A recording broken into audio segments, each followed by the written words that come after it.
Jadi antum setelah membaca Al-Fatihah, seharusnya antum mencari surat-surat yang dibacakan sesuai dengan kebutuhan antum. Cari ayat-ayat yang sesuai dengan kebutuhan kita. Karena dari Al-Fatihah sampai dengan An-Nas itu semua berisi kebutuhan kita. Saya baca cepat ya. Tapi nggak usah ditulis. Saya ulangi, tidak usah ditulis. Ya, saya bacakan saja. Misal, sebelum lahir, tadi kan ikhtiarnya Quran surah kedua Quran surah ketiga ayat 38 sampai 39. Keadaannya Quran surah 19 ayat kedua sampai dengan ayat ke-11-nya. Begitu dia mulai mengandung, bagaimana kandungannya supaya baik, Quran surah ke-7 ayat ke-189. Begitu dilahirkan, bagaimana supaya ASInya mengalir lancar, anaknya tumbuh menjadi anak yang saleh, Quran surah kedua ayat 233. Begitu usia 2 tahun ke atas, dia mulai belajar bagaimana supaya dekat dengan Allah, baik dengan orang tuanya, baik dengan tetangganya, Quran surah ke-31 ayat 13 sampai dengan ayat 19-nya. Kemudian dia mulai belajar supaya cepat menangkap pelajarannya, Quran surah 9 ayat 122. Supaya meningkat prestasinya, Quran surah 58 ayat yang ke-11. Kemudian dia mulai meningkat lagi pendidikannya, mulai mendapatkan teman-teman bergaul. Bagaimana supaya tidak bisa merubah keadaannya, supaya lebih dekat dengan Allah, tidak terjebak dalam pergaulan bebas. Quran surah ke-49 ayat ke-13-nya. Ada yang serius datang mau melamar, bagaimana menyikapinya? Quran surah ke-4 ayat yang ke-4. Terjadi pernikahan, Quran surah 30 ayat ke-21. Setelah menikah, bagaimana membagi tugasnya supaya tidak gelisah dalam pembagian tugas, tidak saling menyingkirkan satu dengan yang lainnya. Quran surah ke-4 ayat 34. Setelah dia menikah, suami mulai mencari nafkah. Bagaimana cara bekerjanya? Yang standar ada di Quran surah kedua ayat 168. Kalau mendapatkan ingin yang lebih mudah lagi, Quran surah kedua ayat 172. Kalau belum berangkat, rizkinya sudah menunggu dia, Quran surah 7 ayat ke-96-nya.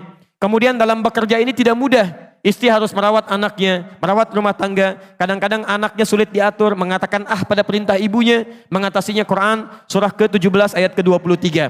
Itu dua-duanya sama-sama capek. Jangan dikira yang pergi ke kantor saja. Ibu pun merawat anak juga kadang-kadang ada rasa lelah. Bagaimana mengatasinya?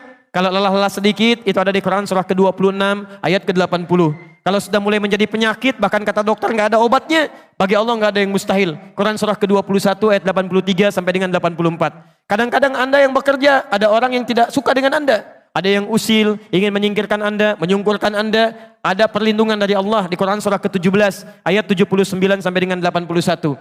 Kalau ada yang membuat diri Anda tersesat sampai mengatakan, ya Allah kenapa dia begini, ya Allah apa enggak ada solusinya? Selalu ada. Amalkan di Quran surah ke-21 ayat 87 sampai dengan ayat ke-88-nya.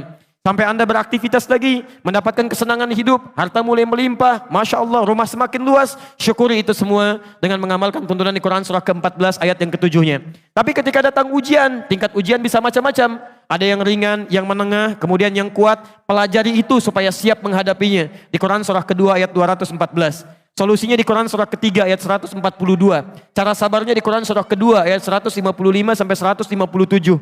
Sampai Anda terus berkembang, usia 40 tahun, orang tua masih ada, ingin berbakti pada orang tua, ada di Quran surah ke-46 ayat yang ke-15-nya. Sampai kemudian Anda semakin sepuh mengatakan, ya Allah, apakah saya akan hidup untuk selamanya?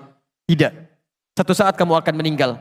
Bagaimana cara meninggalnya ya Allah? Kamu akan kedatangan maut di Quran surah ketiga ayat 185. Maut itu datang lewat malaikat yang diutus. Quran surah 32 ayat yang ke-11. Bagaimana cara diambilnya ya Allah? Kalau kamu ingin tenang diambilnya, kerjakan amal soleh, maka kamu akan dipanggil dengan kalimat yang menenangkan. Ya ayyatuhan nafsul mutmainnah. Quran surah 89 ayat 27 sampai dengan ayat 30.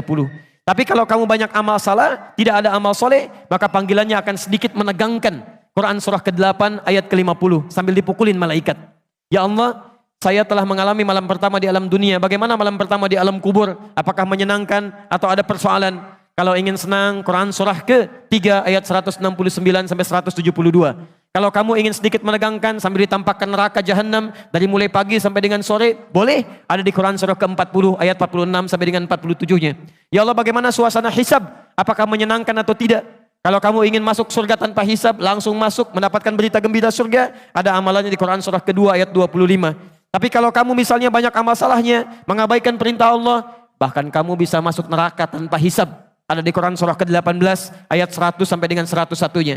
Ya Allah, bagaimana suasana surga nanti ya Allah? Ayo kerjakan amal saleh. Ada surga bersama Rasulullah tingkat yang paling tinggi. Amalan di Quran surah ketiga ayat 31, Quran surah 59 ayat yang ke-7, Quran surah 33 ayat 21. Ada surga yang di taman surga yang memberikan langsung Allah, bisa melihat Allah tanpa hijab. Quran surah 75 ayat 22 sampai dengan ayat 23. Ada amalannya di Quran surah ke-51 ayat 15 sampai dengan ayat 23. Ada surga seluas langit dan bumi. Kemanapun kamu beraktivitas tidak akan pernah menemukan ujungnya. Quran surah ketiga ayat 133 sampai dengan 134.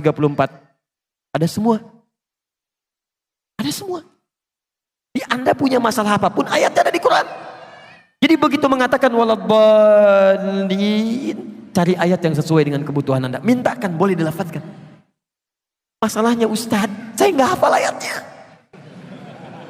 Jadi yang dibaca dari subuh sampai isya, An-Nas lagi, minal jinnati, dan dikabulkan oleh Allah. Mimpinya ketemu jin terus gitu kan.